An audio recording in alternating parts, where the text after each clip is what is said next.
Hey, it's Mark, your financial firefighter, realtor, and out-of-state investor. I have a special guest today. I got Millennial Mike on my channel. He's a police officer and also an out-of-state investor. So, Mike, why don't you tell us about yourself a little bit? Yeah, well, Mark, thanks for having me on. I really appreciate it. I do watch most of the videos on your channel, Financial Firefighter. What I really like about Mark is, like me, we both invest at a distance. He lives in Hawaii, I live in Seattle. He invests in Pennsylvania, and I invest in Indiana.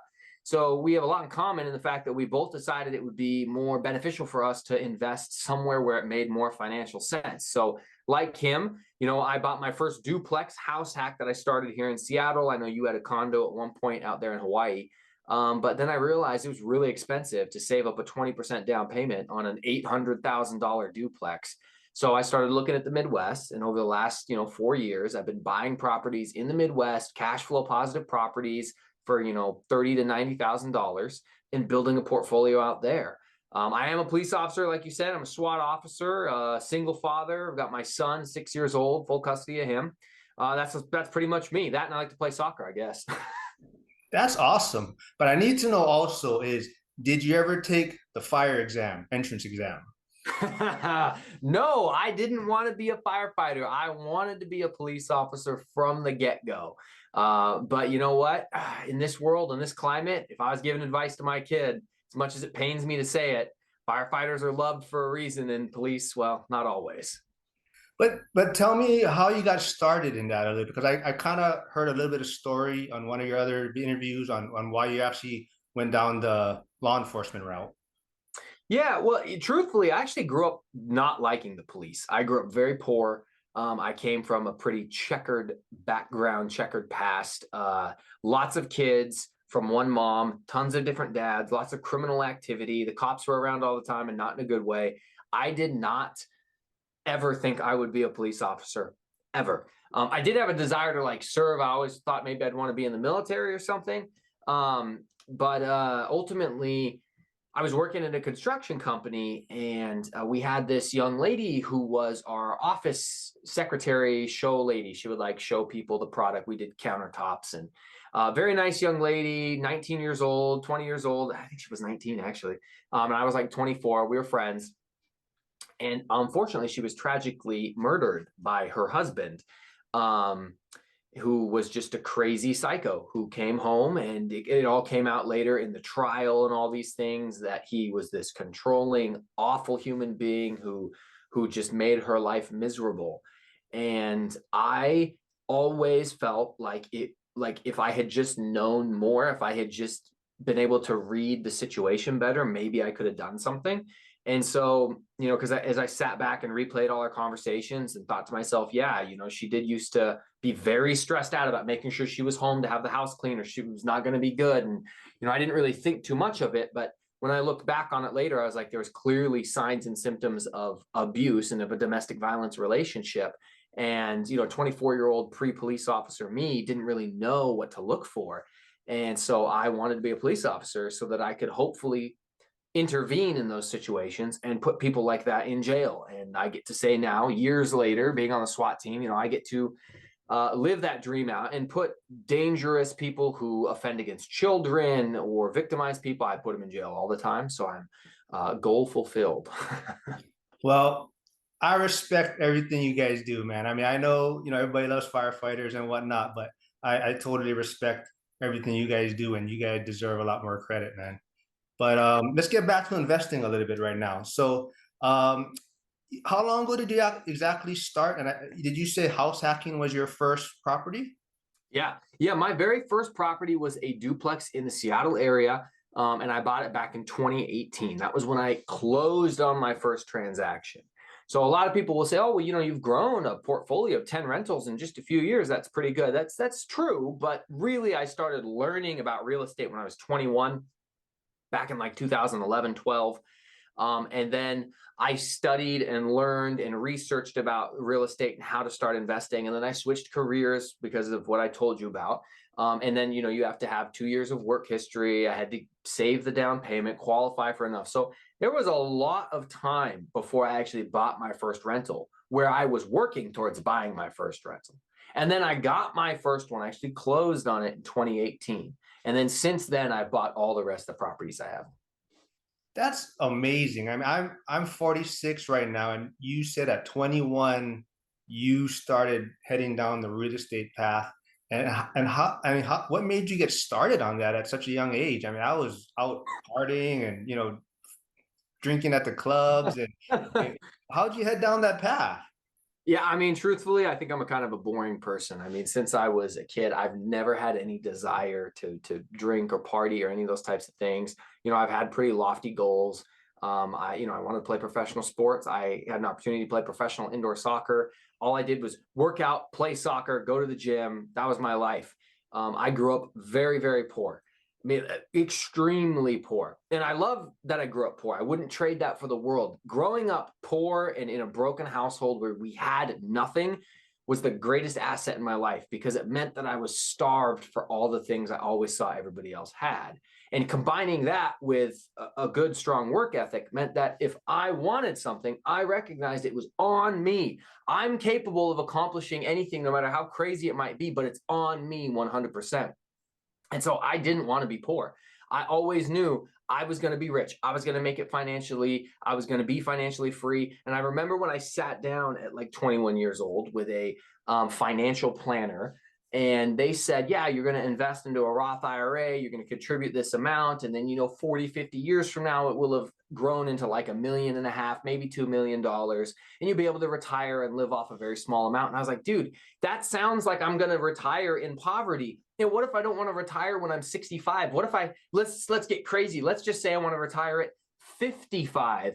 And all the numbers and their calculations and their projections was like, sorry, dude, you just don't make enough. You're never going to, there's no system that's going to work for you to live the rich lifestyle you want. And I hate to say it like that, because it's not like I'm sitting here like, dang, I want to ball out in a Lambo. But realistically, yeah, dude, I mean, I want to work really hard and hopefully one day drive a really nice car, take some exotic vacations, spend some time on a beach. Like, yeah, that is something I want to do. I'm not a lazy person who just thinks I'm entitled to that. I understand I need to work very hard to make those things a reality.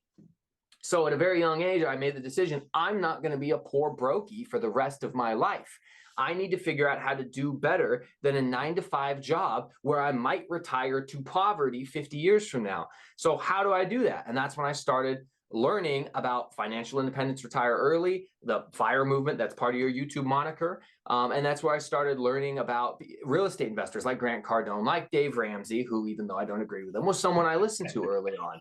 It's true. And so, I started learning about these and learning, okay, there's stock traders, there's gold buyers, there's all these different things out there. Why don't I start figuring out what seems like the best? And I just learned and researched and worked hard and saved money and worked 3 jobs and worked hundreds of hours of overtime, thousands of hours of overtime. And I forewent all the fun, the parties, the good stuff. And I said, nope, not for me. I'm working hard. And now I have all this great stuff to show for it. So it was worth it.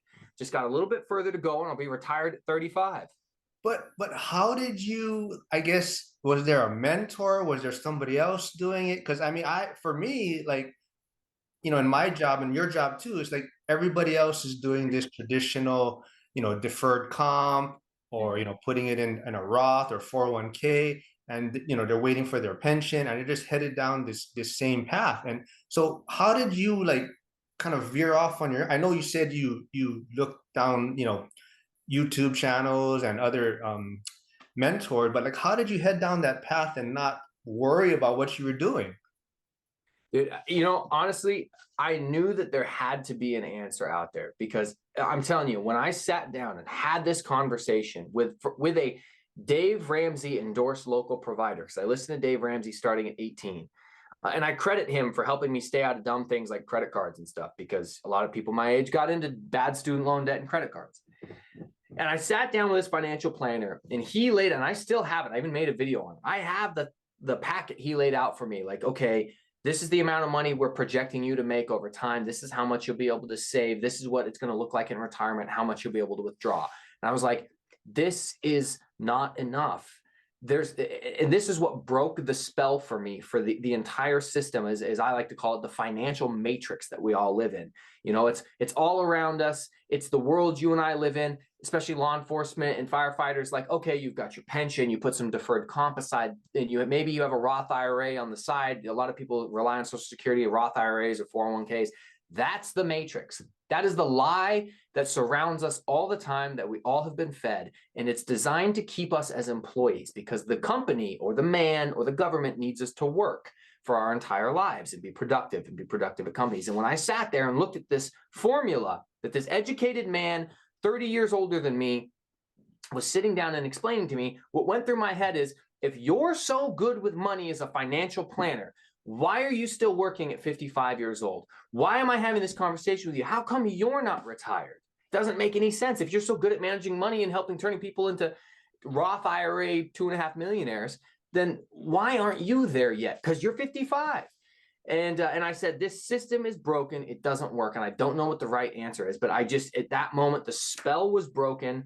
The veil was lifted. And I was like, there's got to be a different way. Because if you look out there in society right now, there's people who are spending $1 million in a month just to refuel the jets that they fly around, or people who spend $20,000 at a dinner at a restaurant. There's so much money out there, and there's so many people who spend it at ridiculous levels. They consume so much.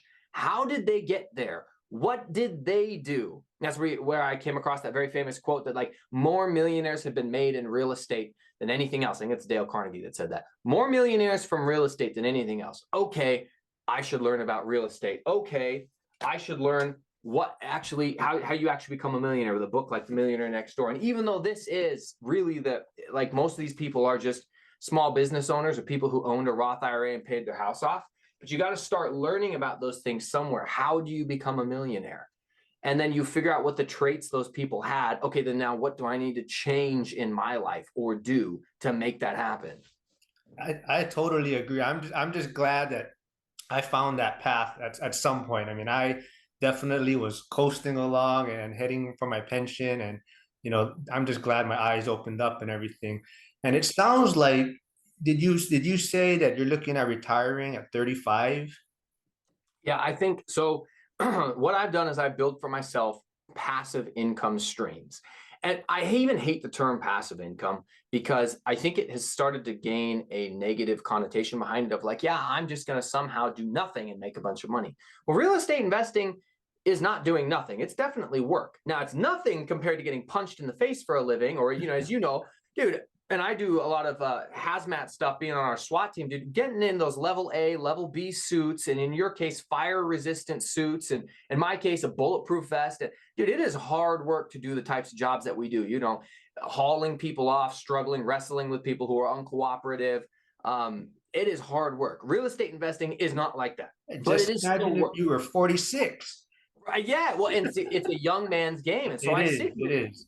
I just turned 32 and I'm like, I don't think I can do this at 45. Like, that's why you got to promote and become a sergeant and ride a desk, because there's no way I'm going to make it at 45 years old. I forgot what your question was. You had asked me what made me get No, into this. just retiring at 35. I mean, for me, that's something that, even retiring early, I'm always on the fence as far as my pension, and do I want to leave the pension? And I love being around the guys still yet. It's still awesome job. It's just that getting over that hump. And I know Derek Sherrill, that ADU guy, Right. he's a firefighter, and he was saying that's the hardest thing. Leaving the department was challenging for him. But how do you make that decision, I guess? Well, and you and I know how unbelievably competitive these jobs are too. I mean, it was tough, I'm sure, to be hired as a firefighter in Honolulu. I'm sure it's a lot of people apply. They always tell us for my department in Washington, it's harder to get into UW Medical School than it is to get a seat at our academy, because there's just, for every 100 people that apply, they take one applicant, So to give up a good paying government job with a pension, that is definitely difficult to do. Now, when I say I'm going to retire, I'm going to retire from being a police officer. I probably will get a real estate license, and I will continue to actively manage my real estate portfolio. I want to grow it. I don't have an upper limit goal. So what I will be doing is shifting my work ethic and my goals and the brunt force that I throw at everything I do, and pushing it into growing real estate and actually growing YouTube as well, because I do enjoy making videos, chatting with people like you and other investors out there. So I won't be just retiring and going and sitting on a beach to drink mimosas. Like, I've only been on a few vacations in my life. One of them was to Hawaii. I went to Kauai. And by day 2 or 3 of sitting on the beach, I can't take it. I need to do something productive. I can't sit and relax anymore. This is the most stressful thing I've ever done. I don't want to do that. I want to always be building and working and achieving and networking and meeting new people and taking on new tasks and new goals. And there's always something else I need to do. And even when I accomplish it, not good enough, what's next? And so, yeah, I'll move away from being in law enforcement. And how can I give all that up? Well, because I have bigger, loftier goals over here. How can I make it work financially? I've set up a bunch of streams of income to come to me via the houses I invest in. Just like you got 14 rental properties in Pennsylvania. Well, every month they pay you a couple $100 after all other expenses, a couple $100 in profit. It's exactly what I have. Eventually, you get enough of those properties plus time. Time is king. Eventually, rents increase, values increase. The cash flow, the profit on these properties starts to go up, and it becomes easy to replace your regular income with your rental income. At some point, I will completely eclipse what my earned W-2 police officer income is with rental income. And then at some point, it will grow so much that it's like I'm spending 60 hours a week working as a cop for only 20% of the total money I make. If I just take those 60 hours back, how much more productive could I be throwing it all at real estate? And at that point, it won't be a struggle to retire. It'll be like, I just can't afford to keep spending my time doing this. Yeah. And in my case specifically, maybe yours too, single father of my son, dude, if I got shot at the other night, we had a SWAT call out. I can't talk about it in specifics because obviously it's an open case, but we were getting shot at. We got shot at a bunch of times. Just takes one bullet. My son doesn't have a dad. That's it. I don't want that to happen to him. No, that's exactly kind of things that opened up my eyes, single dad. And it's just kind of, if something happened to me, I want to make sure my son's taken care of. And part of it too is I don't want to be a burden on him when I get older. I see my parents getting older and, we're kind of, what is the situation? Are we going to have to put them in a care home at some point? And I'm not sure how much it costs where you live, but that's pretty expensive here. So that's kind of things I think about. I don't want to be a burden on my son. But man, that's awesome that you have that goals and at such a young age, man. I wish I started a lot younger, but I'm just glad I did. I also caught one of your most recent videos you posted on YouTube, which is kind of breaking down one of those crash people talking about the housing market. So kind of give us a quick breakdown on what you think the market's going to look like in the next few years. Yeah, that's actually a good question. So I have my own personal predictions. And what also I would predict for Seattle might be completely different than your area, might be completely different from one of the viewers of your channel or my channel's area. So why I choose to break down these crash bro videos is because even though they're providing some value in the fact that they're looking at the negative side of things, I think it's important to plan for the worst contingency. I mean, you guys do it. The training that you do as a firefighter and that I do as a police officer most of the time is to plan for the worst possible scenario. What happens when that tanker falls over and it's got a bunch of chlorine gas in it? What are we going to do? And in my case, what happens if somebody shows up in Seattle and decides to take the Space Needle hostage? You plan for the worst possible scenario. So I have no problem with listing the negative information, planning for it.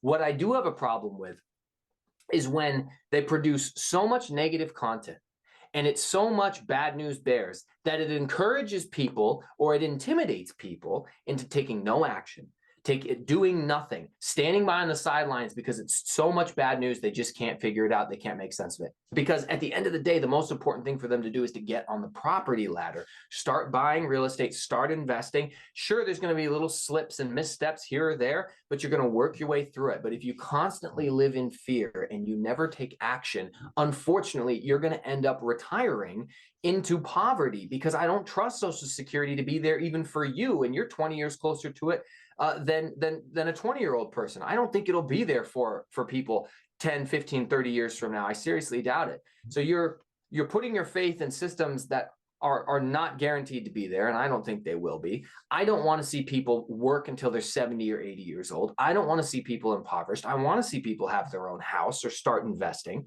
And so the crash bro guys have to be taken down a peg because they just spread too much fear. And that being said, are they right about some things? Are rents in apartment buildings coming down? Yeah, they are. They are. you and I don't invest in large 100-unit apartment buildings. So is that really going to affect us? Is your average homeowner investing in a 100-unit apartment building? No, they're not. Maybe they're interested in getting their first rental property or maybe a duplex or something. Well, guess what? Rents are up historical amounts and still climbing in single family rentals, 1 to 4 unit buildings. But if you just watch the crash, bro, guys, you'd think the end of the world's coming. Rents are falling left and right. You shouldn't buy an investment property because you're going to go underwater in it. That's just not true. Values coming down. I live in Seattle. Seattle was one of the hottest markets in the country for the last several years. Overshot its value. Now it's coming down. And so what happens is people say, oh, dude, values are collapsing. Prices are falling off of a cliff. It's a terrible time to buy. If you buy it, it's going to go down. Well, okay, it overshot its value. It's now coming back down. That's true, but it's not collapsing. It's not falling off a cliff. We didn't see a 40% decrease or a 20% decrease in prices. Year over year, we're down like 1%. Maybe we'll be down 5, maybe 10%. That means on like an $800,000 house, maybe we'll come down to 750, or maybe even if we went from 800,000 down to 700,000. But the problem is that when interest rates were 3% on that $800,000 house, you had one payment. Even if it drops to 700,000, if interest rates are now 6 or 7%, you end up paying more for that $700,000 house than you would have on an $800,000 house. So the only thing is, if the only thing you focus on when it comes to buying real estate is price, you're going to miss out on good times to buy, because sometimes interest rates have more of an effect than price does. There's so much that can be said for all of this. That's why it's very difficult to condense it into something that your average person can just watch. But ultimately, if you want to get started investing, you need to spend the time learning this. If you just want to buy your first home, you have no interest in investing in real estate, that's great. But if you want to buy your first home, you need to take in more information than just negative crash bro people. Like, there's nothing wrong with thinking like an investor, even if you just want to be a homeowner, because you still want to get a good deal. You still don't want to overpay. You still want to make sure that you get the best concessions at the inspection period, just like an investor would. So why not take my advice when it comes to buying your first home? I think that it's very likely that in most markets, we see a 10 to 15% reduction in values spread out over a few years. I think if we move into a recession, which is likely, that we don't see, especially with the Fed trying to combat inflation, actively saying that they want to slow down the economy, I think that it's unlikely we see prices to continue to go up. I could see them flatlining, maybe coming down a little bit over a few years. But I think that as soon as the Fed starts to lower interest rates, it's just going to be back off to the races. And then a lot of people talk about, hey, we're going to see prices collapse. Well, one of the reasons they collapsed last time was a huge surge in inventory. We had 10% unemployment back in 2009. That was the peak, 10%. Some people think it went higher than that, and people were playing political games to make it look lower because they didn't want to look bad. Who knows? But we do know it was at least 10%. Right now, we're at like 3.5%. Unemployment would have to triple to get us back to that high unemployment rate. And that was what led to those surges in inventory. People couldn't make their payments. They lost out on their houses. Houses flooded the markets when the banks took them back. If we don't have that same spike in unemployment, how are we going to get that same surge in inventory? People aren't going to sell at a loss unless they are forced to. I mean, just think about it. How many people are saying, I'm not going to buy. I don't want to buy a house right now because I want to sit and wait for the market to crash. Well, as soon as the market crashes, you don't think the sellers are just going to sit there and say, I don't want to sell right now. I'm just going to wait for the market to recover. They're not stupid either. So unless you create forced sellers, they'll just say, all right, I'm going to stand by. I mean, there's a much more well-documented history of market recoveries than there is of market crashes. Yep. Market crashes have been stock market, real estate, all these different things, war that play into it. Recoveries are very well documented, and it's usually between like 6 to 18 months. They start to recover, interest rates drop, the Fed tries to prop up the market. Like if I was a seller and it crashed, I'd just say, oh, I know that within 6 to 18 months, I'll be able to sell for the same price I just had. So why would I sell? I mean, unless you're a forced seller, I'm talking too much. No, that's exact. But anyone out there, go check out his video. It's an awesome breakdown about these crash people. But from what you're saying, it sounds like you're still investing. Are you still investing in Gary, Indiana? I got offers out on multiple properties right now. Yeah. And I'm mad that they haven't responded, but sometimes that's how it is. So if someone was starting today and they want to start investing out of state, what would be your advice to them?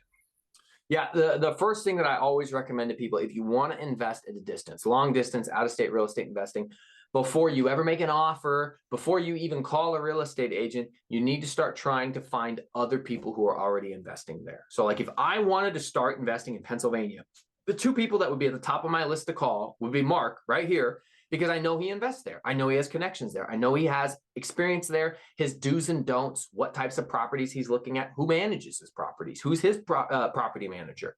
And then the next person would be April Crosley. Those are the two people at the top of my mind that I know invest in Pennsylvania and do it successfully.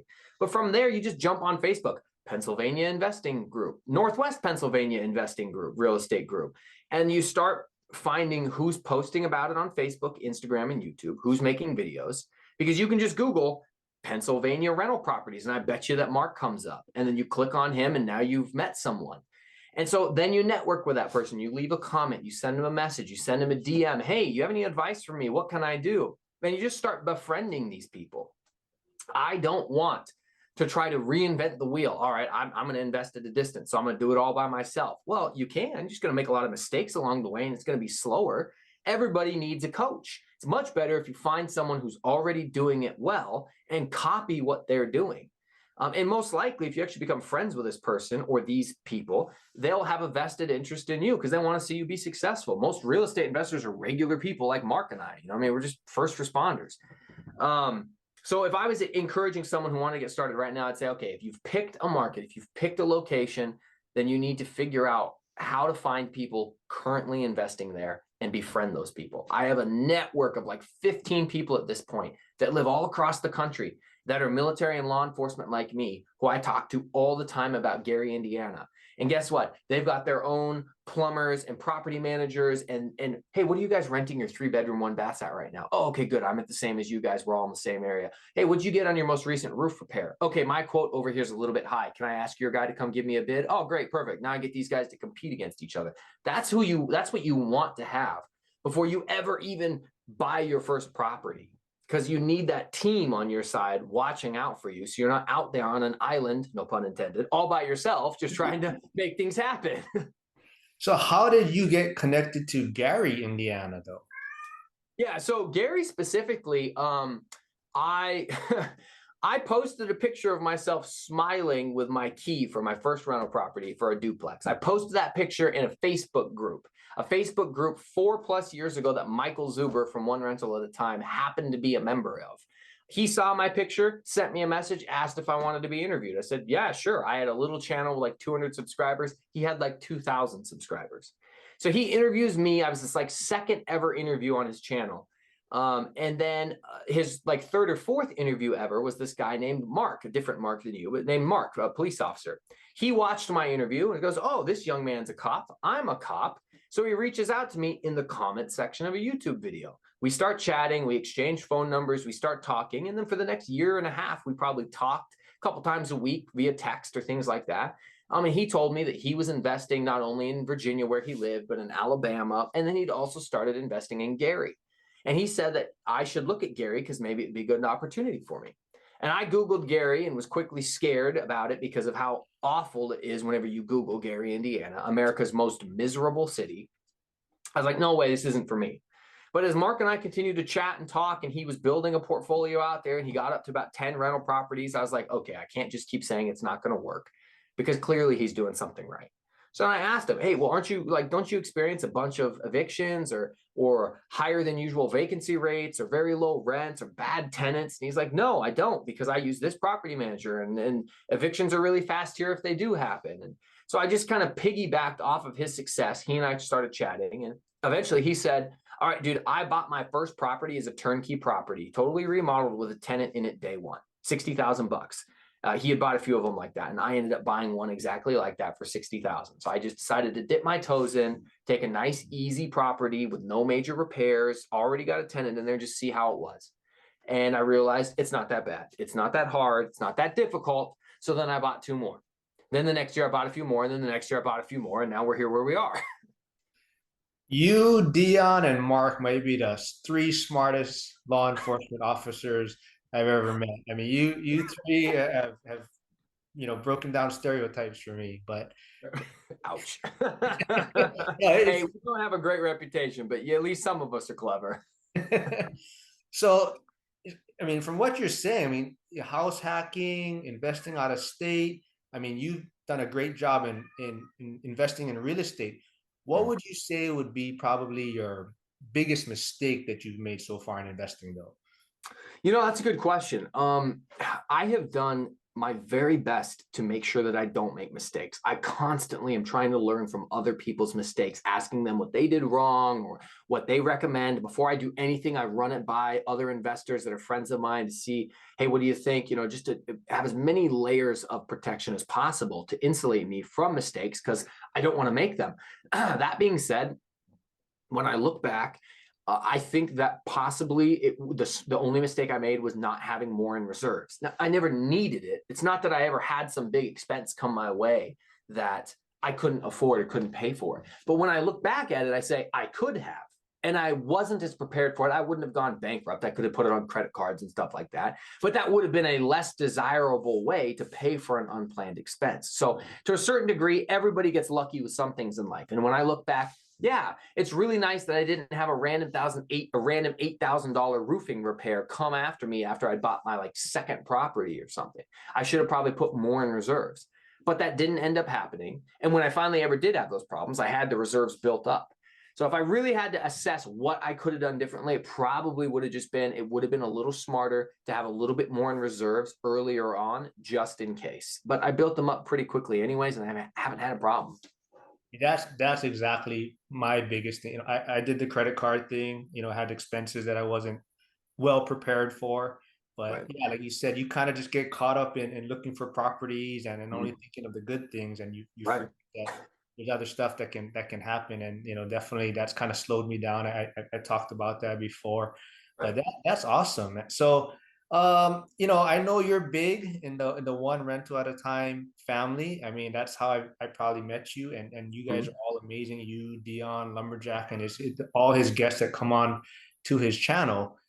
So let's say, what is a YouTube channel or somebody that you follow that's not part of the ORAT community? So do you want it to be real estate related?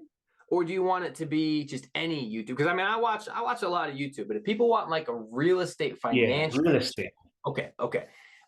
I think people should watch the channel. It's called Flip Anything USA. His name's Tom McKay. He wrote a book. He's more of a wholesaler.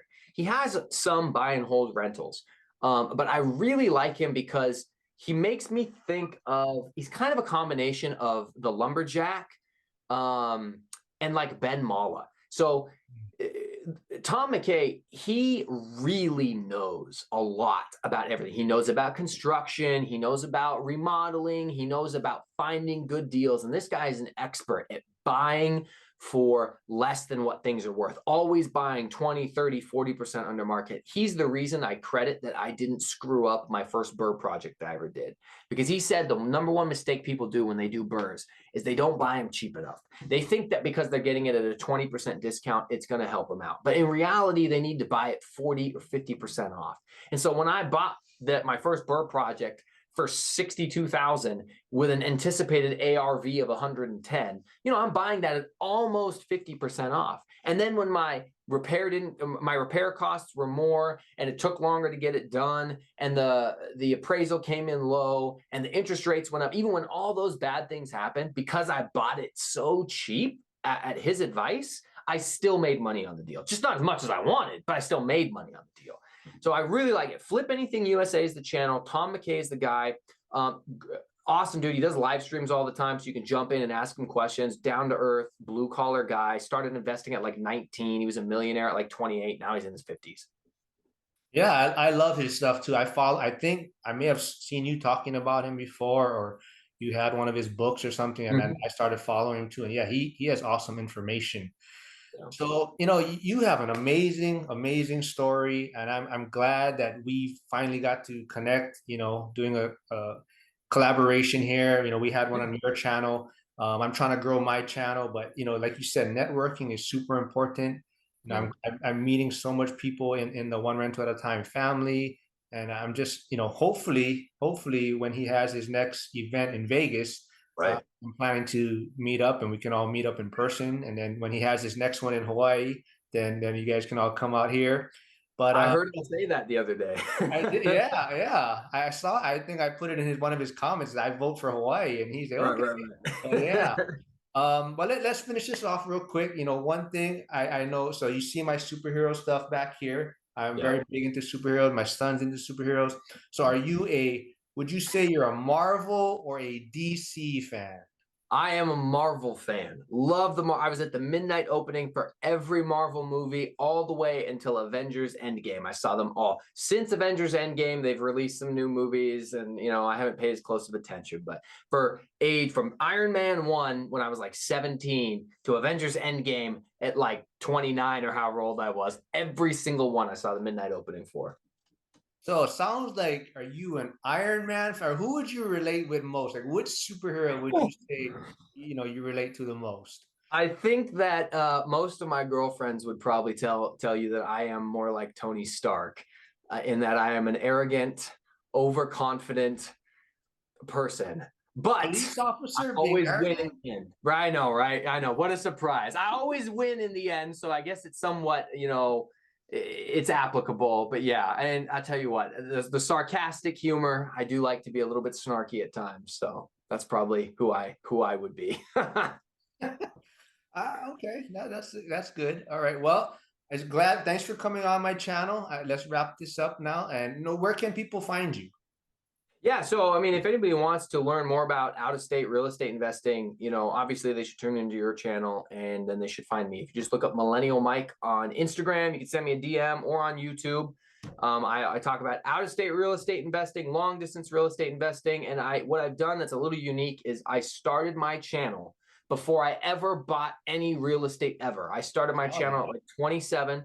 My very first video is crappy, grainy quality shot on my phone. And it's me saying, I'm going to be successful with real estate investing. This is how I'm going to do it. I've got no money in the bank. I just got divorced. I don't know what I'm doing, but I'm going to figure it out. And then I've made videos every step of the way. My first rental, second rental, all the way to where I'm at now. Talking to lenders, talking to agents, talking to property managers, those conversations are recorded and on YouTube. So anybody can follow the entire journey, what it really takes and what it really looks like. That's why I made the channel. I like that. And now on this channel, you said you're going to retire by 35. So that's I'm going to be hoping. out there. And I think on one of my other videos, I said I'm going to retire in 5 years. So I said I'm going to put that out there, and so we can look back. But I put that out there, so for everyone to see, you're going to retire at 35. I'm planning to retire in 5 years. But thanks for coming on. This has been fun. So everyone out there, just trust the process and just keep looking for those great deals out there. Yeah, thank you. Couldn't agree more.